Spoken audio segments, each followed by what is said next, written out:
Oh, yes. What? You're looking for another beer? No, I'm good. I only have one more. I thought I would. I mean, I have about 30 upstairs. But you weren't going to drink a lot tonight. Totally. Totally. Well, that stopped at Newts. So anyway, what we were talking about punk bands. we're talking about the B-52s Right. specifically, and we just listened to Quiche Lorraine because it is such a just undeniably catchy tune. What It's year not even- was that? Was that 78? It's got to be in there. Yeah. It's certainly not 73, which is our topic tonight. Well, it wasn't 77 that we covered earlier either. So it must have I been think a they year probably after were like that. 78, 79. I think Quiche Lorraine is on their second release. So I'll say 79 or 80 for that. But I think like the Rock Lobster, one was yeah. 70. I feel like it's 78, 79. But anyway, Devo is Uncontrollable Urge is being played on high Madison Avenue commercials now.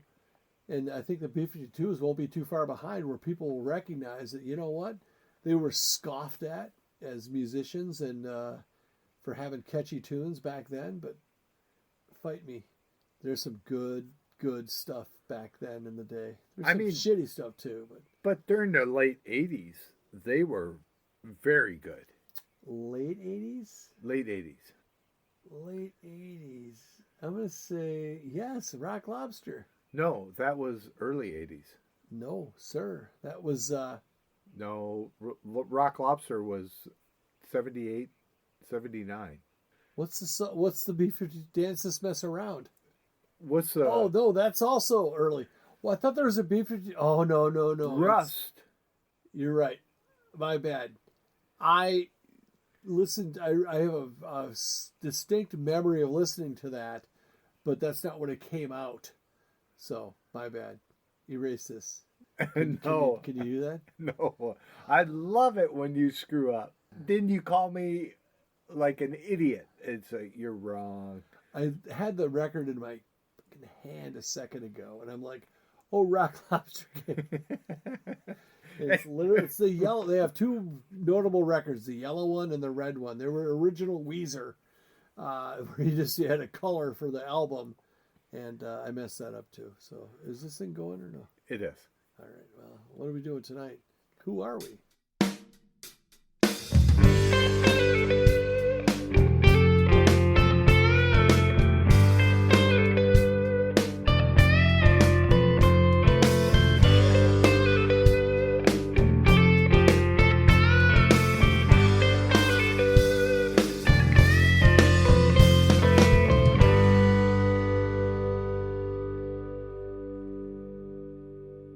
Hello, everyone.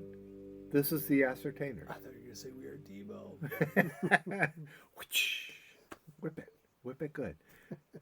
We are the Ascertainers. Welcome to our podcast. I'm Mark, and my podcast partner is Jim. Say hello, Jim.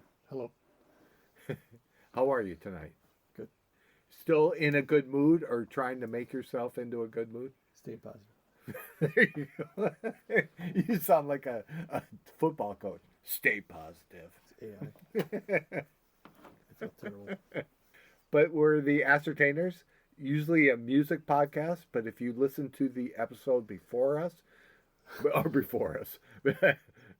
we did this one, we never got to our music topic. We just riffed on just about everything, other than gum. They don't have to know that. Well, they'll hear it.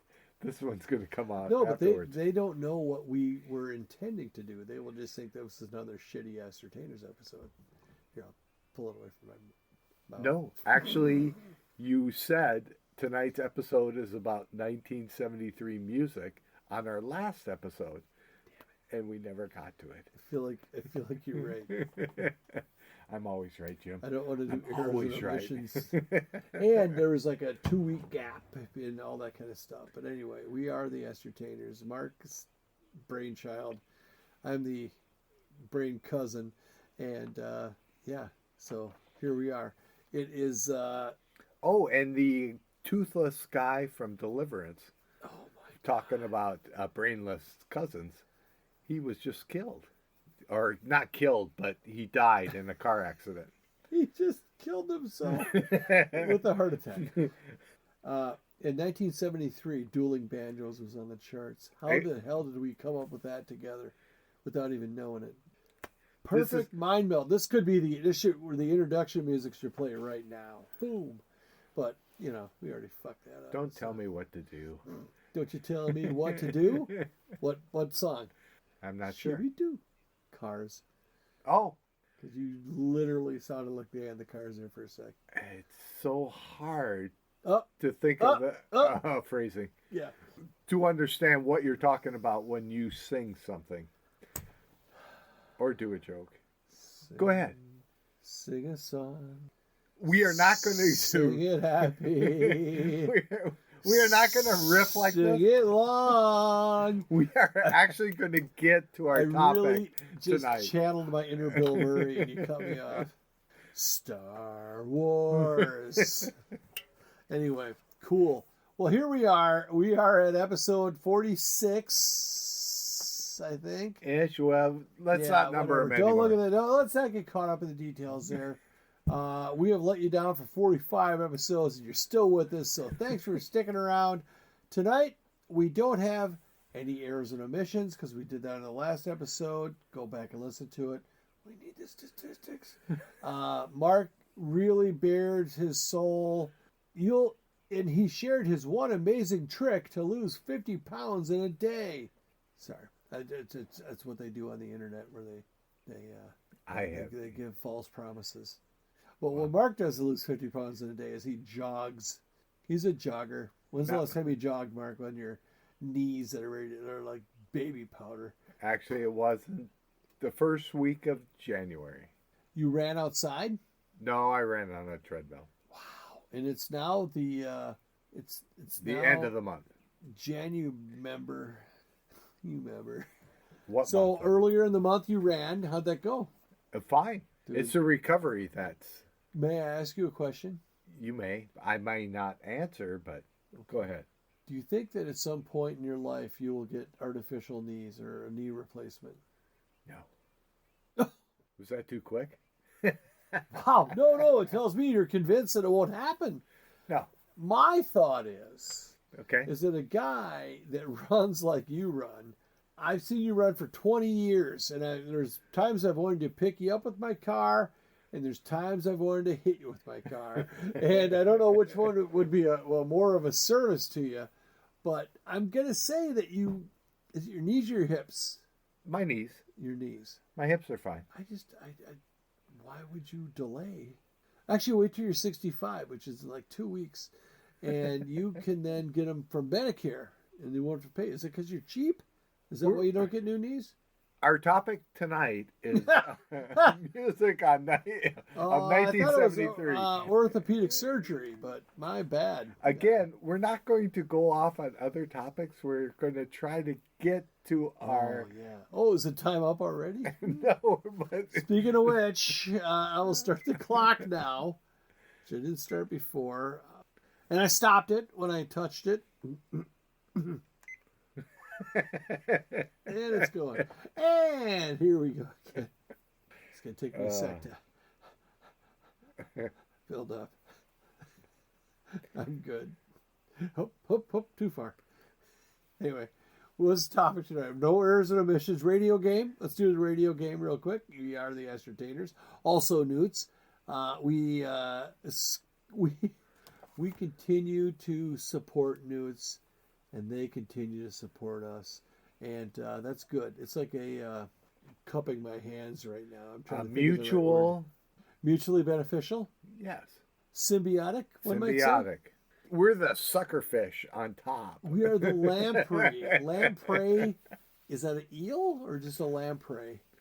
I'm not sure. We're the things. If Newts is a great white shark, we're the shit sticking off it. Exactly. That's a pretty good. I think that's a solid analogy.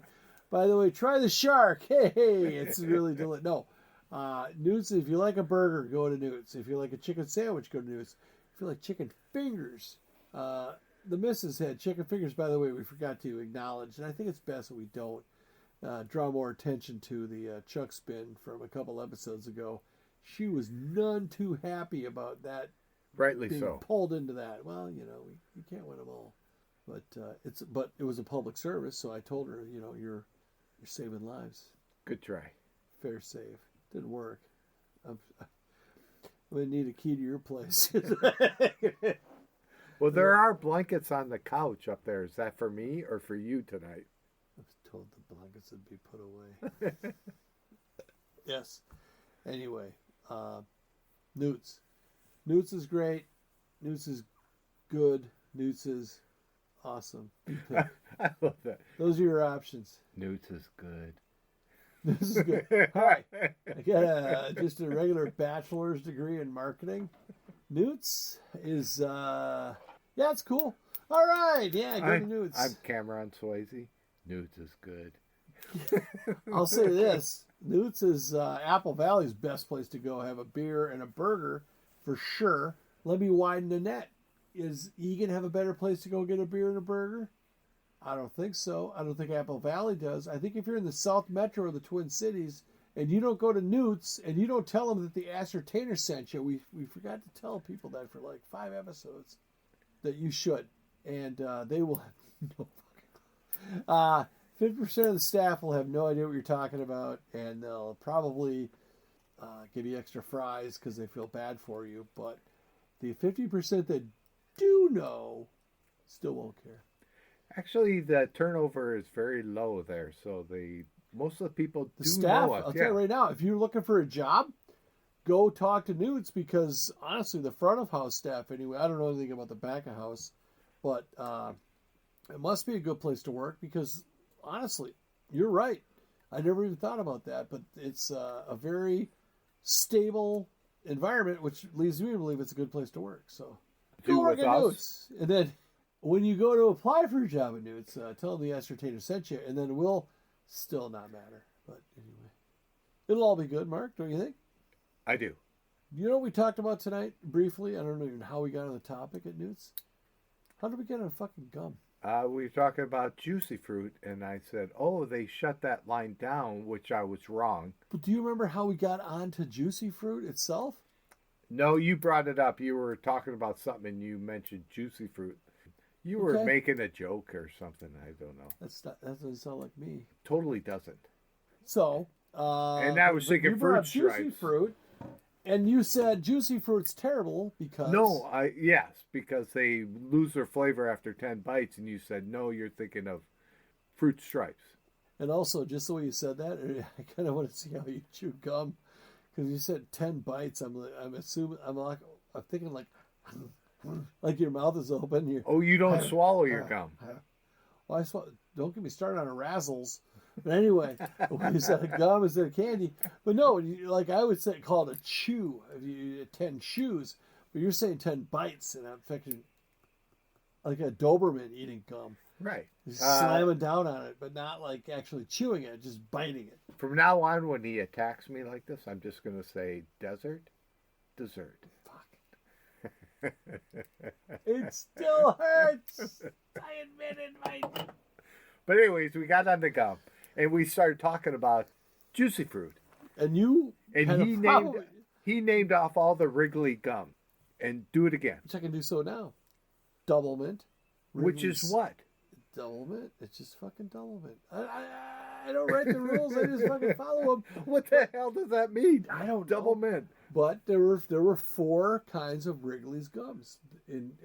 I would throw out Big Red. Big Red. So then there were 3. Right. The big 3 growing up. And Ascertainers listeners, we encourage interaction. So please email us at, and I've left this off the write-up for about a month, I feel like. TheAscertainers@gmail.com. Yes. I guarantee you will get notice, you'll get a response, possibly on air, so, and we'll clean it up if you're like, hey, you guys suck, stop doing what you're doing. We'll say, hey, Kevin from Sleepy Eye loves the Ascertainers. So, but there was juicy fruit, the yellow, bright yellow, bold yellow wrapper. And I asked, what fruit is juicy fruit? Yes. And you said, Yes. whatever fruit you're thinking of at the time. Kind of. I mean, I guess. I don't know. To me, it's kind of like a fruit cocktail situation. You can't call it a fruit cocktail because then people think they get drunk on it. So, all right. Then there was double mint. Which we don't know which mints they're doubling up. It doesn't matter because their ads had the double mint twins. Right. How much fucking margin was there on gum that they could have TV ads for gum? Two mints in one. No, that's certs. Is it? I thought double mint was. It's like two minutes one is certs with Retsin. Ding. Wow. Anyway, double mint was double your pleasure with double mint gum. And they had the chicks skiing and stuff because it was minty. You know, chick stuff, gum stuff. You got to keep those twins employed. And then there was Wrigley Spearmint Gum, which was just like... What is spearmint? See, that's how we got into this whole thing. First of all, Wrigley Spearmint Gum was like the fucking green-headed stepchild, because spearmint is green. Sorry, nothing against stepchildren. But, yeah, it did not get against green. It did not get the do that double, fuck, no. See, I did the search thing again. It's a common mistake. But then, so let's talk about spearmint for a while if you want to. I mean, I'm fine with I that. was growing a lot of spearmint plant for the gum. You just Wrigley's was... That's how you fell in the cucumber? What the hell is a spearmint? A spear. It's a spearmint. It's like when you're not sure if it'll work, so you do a spearmint. So double mint is two spearmints put together. No, I think it'd be two different mints. I think it's probably... Well, I'll tell you right now. I've given this great thought since in the 2 hours since it came up. It's very sad that you gave it a great thought. I think the double thought. mint is peppermint and possibly wintergreen, not wintergreen, because that would be a lifesaver. Would peppermint schnapps, would they have like double mint? Double mint schnapps.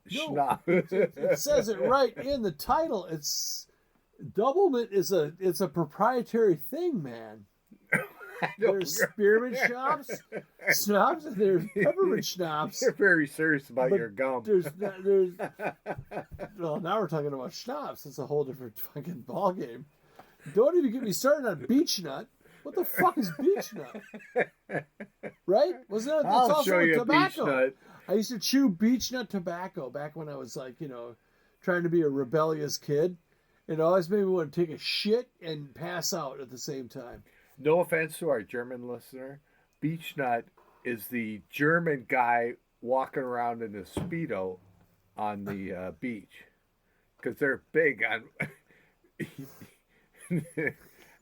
If you ever... I think it'd be beech nuts, wouldn't it? Well, you never know. How'd you go to German beaches? Isn't Germany landlocked? We have a German listener. I actually don't know. Keep talking. I'm going to look up our country stats and shit. We have a German listener that, please, don't know how the email works, like Pat, but if you can email us or hit us up on Facebook, please do.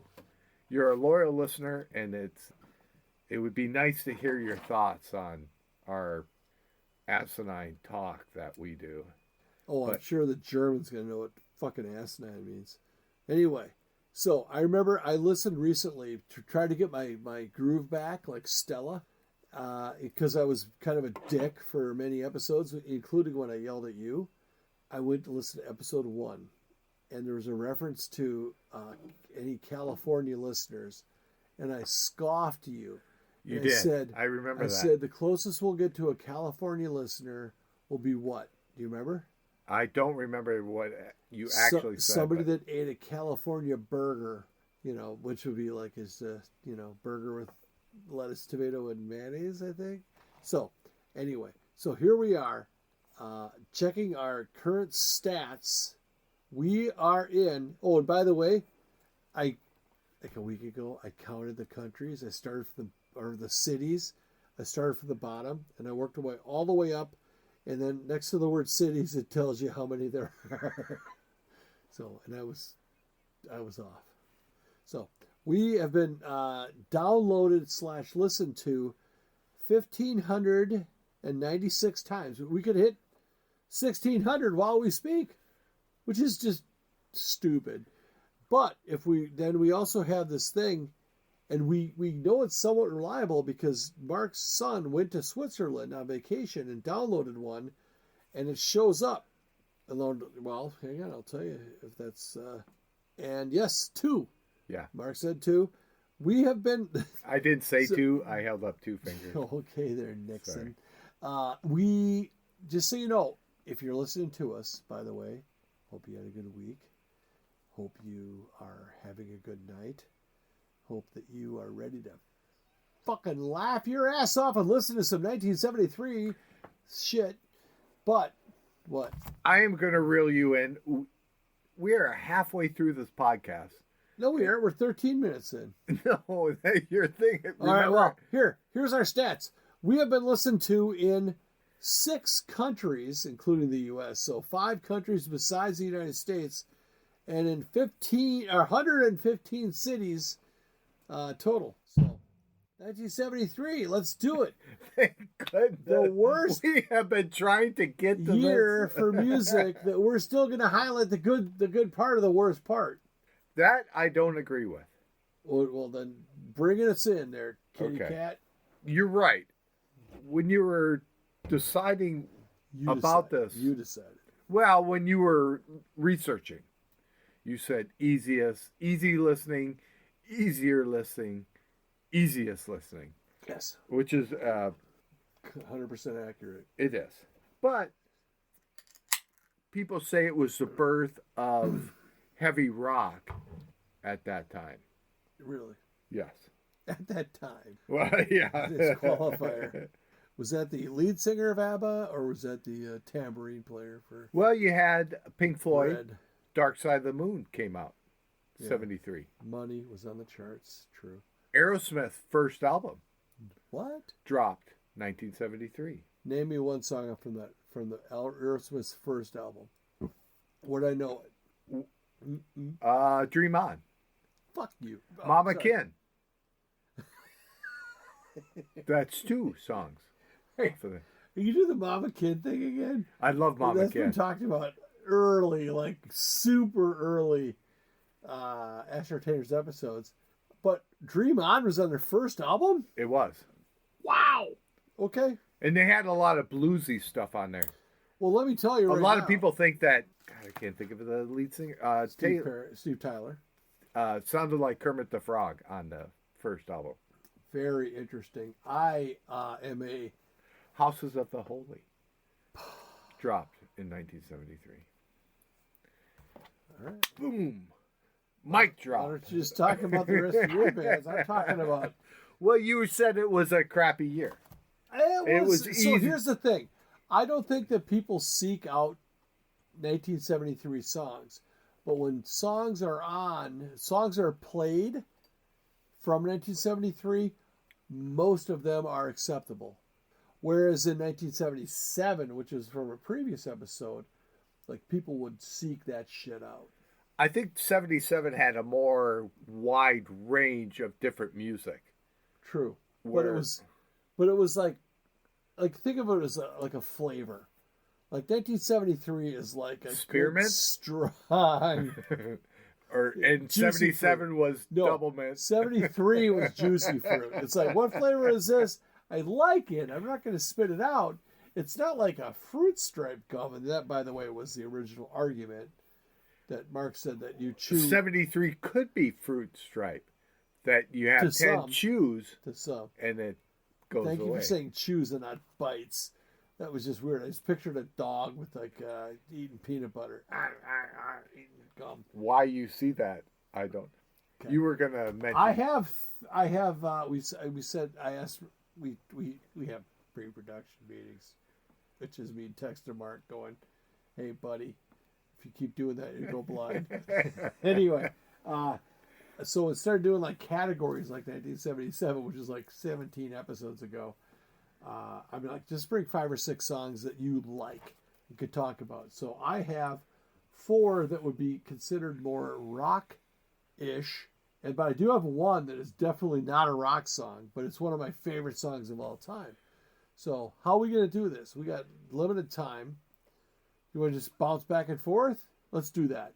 No, just How many do you have? I don't have songs. I have mostly just genres or. All right, I'm going to tell you right now. I'm going to tell you just in case a bomb hits the goddamn Earth, a meteor hits the Earth. My favorite song from 1973 is "Hocus Pocus" by Focus. Yes, just because of the name. Well, did you know it's like almost 7 minutes long? It is. That is like groundbreaking for that era. That usually it's like a 3 or 4 minute song. Boom, fits the format. But that's an odd banger. If you don't know Hocus Pocus by Focus, shut this podcast off because by now we already got credit for the download. Let's face it. But it is just. I'm not a weird. big fan of that song. Well, I don't give a fuck. It's one of my favorites. No, it's like got a little bit of everything. It's kind of groundbreaking. It's like Swedish ELO. How about that? Well, I like that. Not That's bad. a good description. Cool. Since time is short, why don't you give me one? Actually, we do have plenty of time, so let's delve into this stuff. Okay, I have 4 left on my list. And since you're looking this up, I'll just do an easy one out there. Because it is such an iconic song, and I had no idea it came out this early, Smoke on the Water. Right. And the thing, how we're doing this, just for the purists out there, is this is the chart year, like when the song was recognized as a hit, not when it was released or when it was written, or Right. in the case of my next one, when it was originally done, because it could be re-released in the case of this song, but not recognized. So we just do when it was recognized. And I think I brought this up earlier, that Hush charted higher and earlier with Deep Purple. It Still surprises me, but that's 18. But did you want to cover another one? Yeah, I'm done. I'm out. Well, I don't sick wanna, of this podcast. Everyone's sick of hearing me talk, so let's hear. What do you got? Wildflower by Skylark. Dude, I listened to that and I'm like, who is this? It's a pretty good fucking song. Because it has it's a ballad, but it has a really heavy guitar riff throughout. And you know what else? You don't know the name of the goddamn. It has no recognizable lyrics. No, you're right. So it's really hard to look. It's like, oh, what is this song? Because I was listening on my phone, which also has Shazam on it, and I'm too old to know how to like switch apps or whatever. But like, what? Give me a word. Give me something to. In fact, it might even be on my phone right now. The search. It's funny that you brought that up. George Harrison. Give me peace on earth. Give me something. Give me peace on earth. The song he stole from. No, it was a nice segue. No, that was My Sweet Lord. Or is that what he stole from? No, that's Give Me Peace. Yeah, but didn't somebody accuse him of George Harrison of stealing that song, that ripping off that? My Sweet Lord is a completely different song that came Okay. out. Yeah. Is that George Harrison though? Yeah, Give Me Peace. Yes. The My Sweet Lord is She's So Fine was the original song that sued him for that, but I shouldn't have brought that up. I'll throw a Beatles song in there because I think it's a Beatles member. Remember? Live and Let Die I love it. is Wings actually had 2 hits during 73. yeah, the other one was Soft. Yeah. But it was We don't like to say that on the podcast.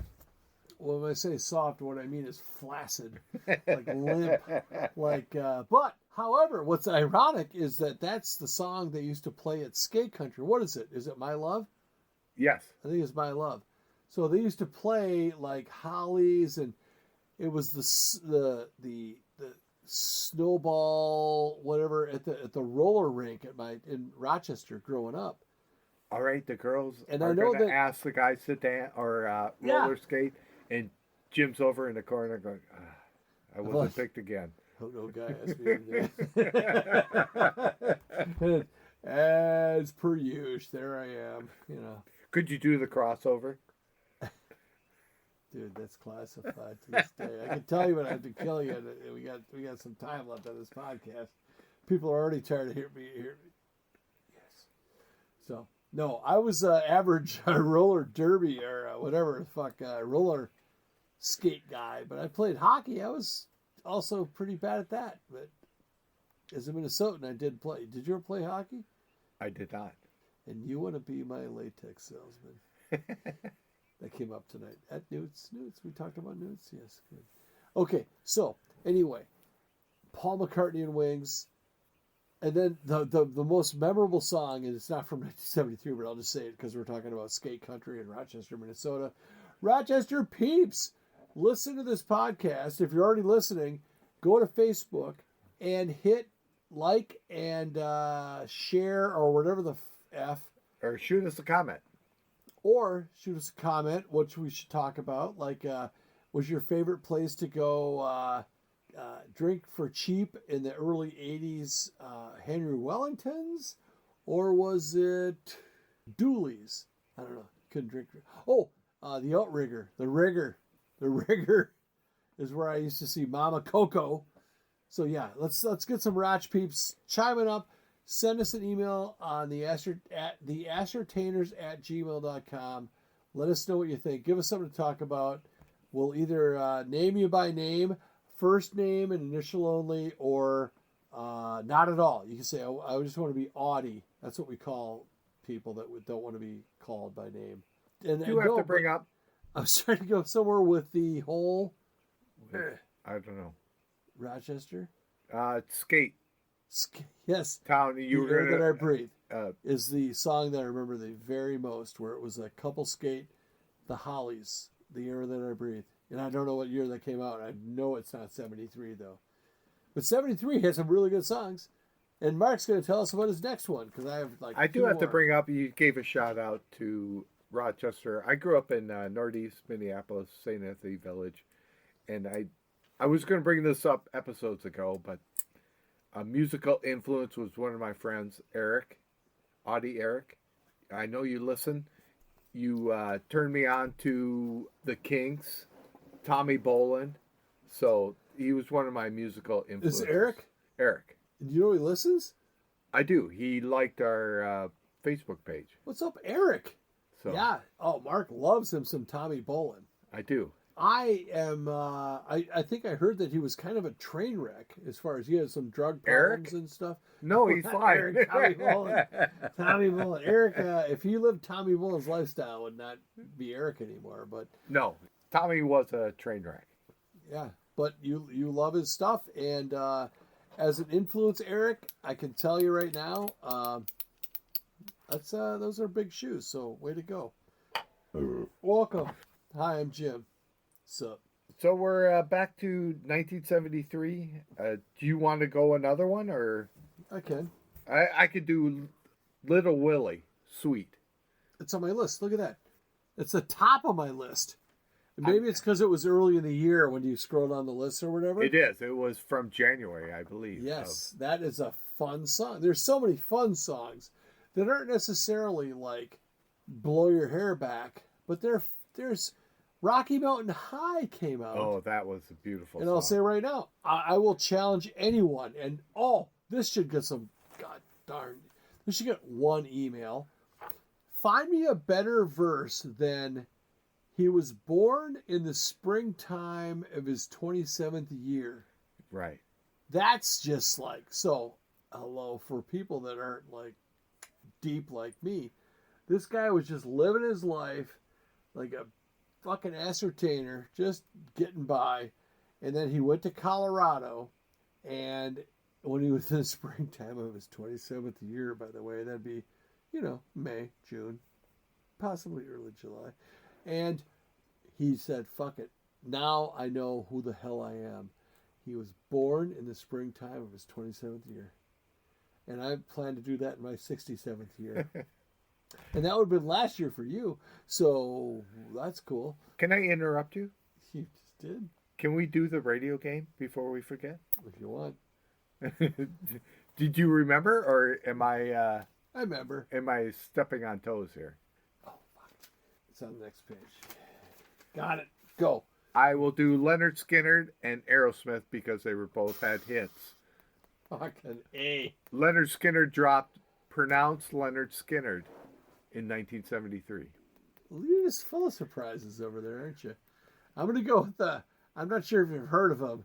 Led Zeppelin, I Need a Win. Really fucking bad. Houses of the Holy dropped in 1973. As I, totally knew. Then AC/DC, I'm a whore.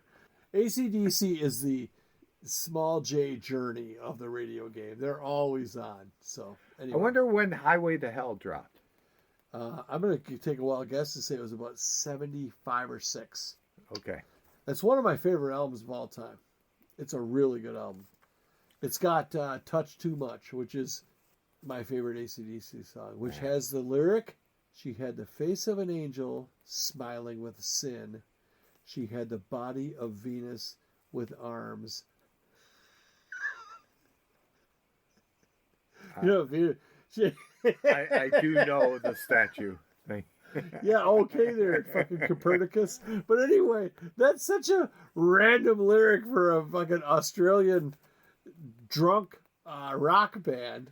But anyhow. And we brought it up before, George Harrison. Oh, are you doing your seconds? And Steelers Wheel. But George Harrison, I get the Beatles. Sure, I'll give it to you. Okay.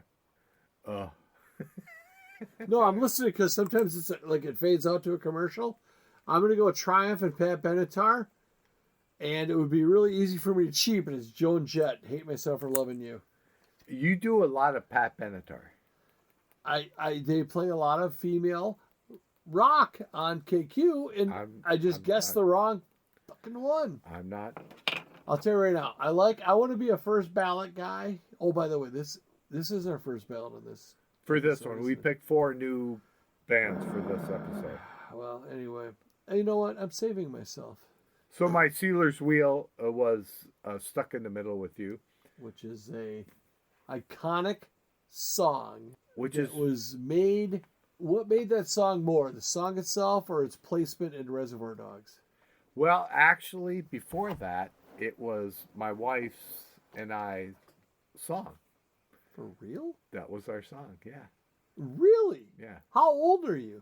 I'm not that old. That's Jerry Rafferty. Then 4 or 5 years later. But it's a song Baker that... Street, which is like a good song.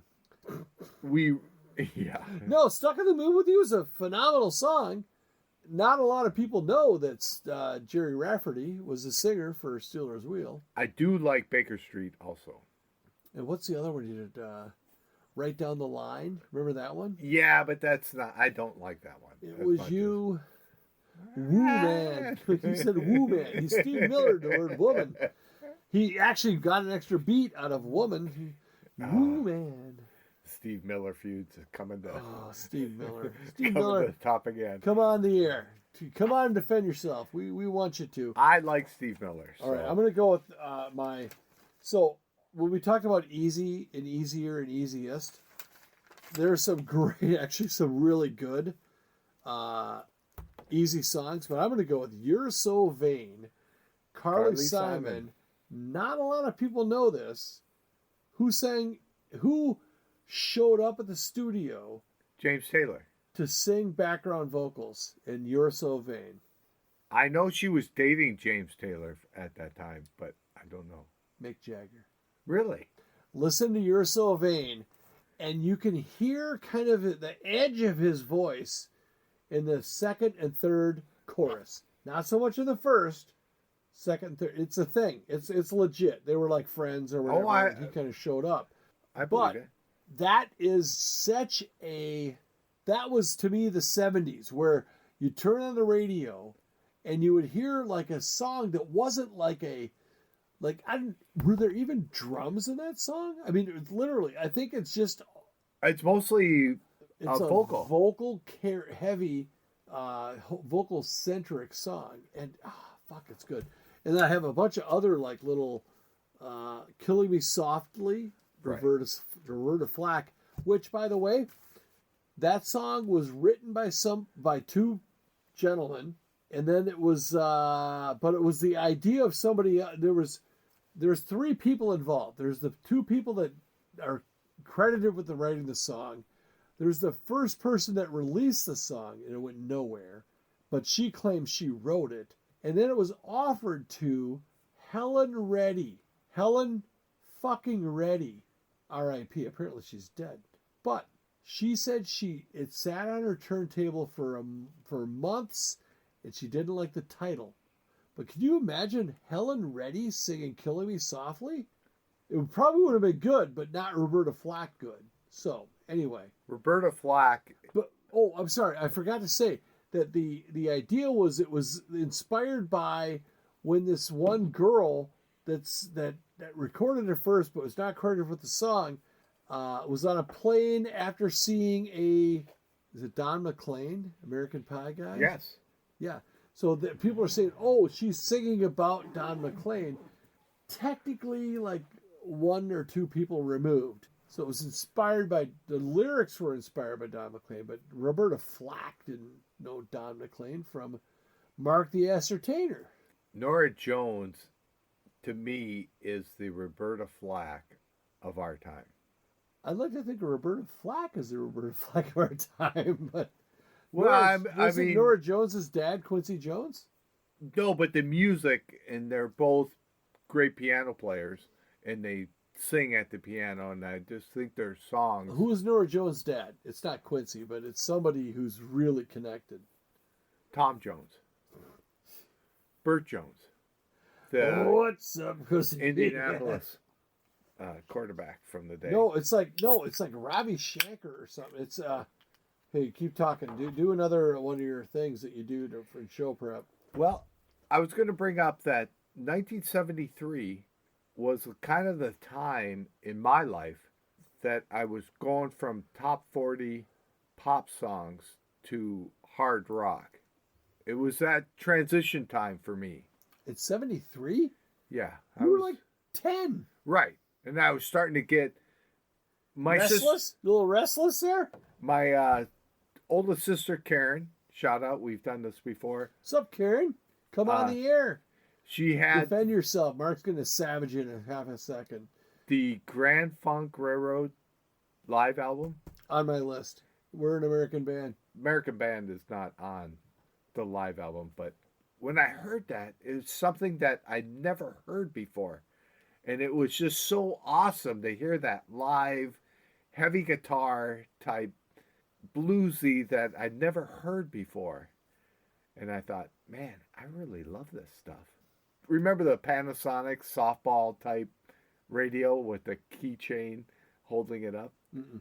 Oh, it came in like different colors, yellow. I'm a heterosexual, Mark. Well, I didn't have one.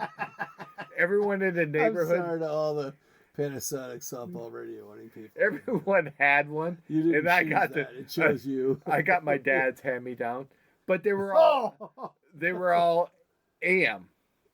Yeah, and by then the way, in if you're trying to get an '73, AM radio right now, you can't afford it. It's like stop making them. I got FM radio in our house. My sister bought the quadraphonic stereo. No, I think what you're describing is similar to when we got the access somehow through antenna cable or whatever on that little fucking unit behind me here to KQRS in Rochester, which it was not.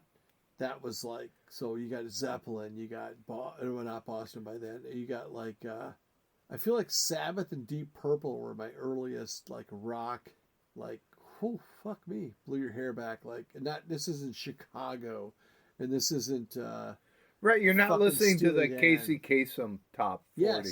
Yes, C.W. McCall Convoy. Right. Or anything like that. But it was something that reached to me more than that stuff. And then when I heard it, I go, wow, I love that kind of stuff. Wow. What are we going to do about this erection? I also had a couple of other ones. Dancing in the Moonlight. To me, song intro-wise, there are two, you know what I mean? Like a prelude to a song that's part of the song. The piano or electric piano going into Dancing in the Moonlight, and not from 1973, and not a band that I necessarily sign off on, but Stone Temple Pilots' Interstate Love Song, the little guitar lick Yeah. coming into it, it's like, oh, just keep playing that. Oh, it's so good.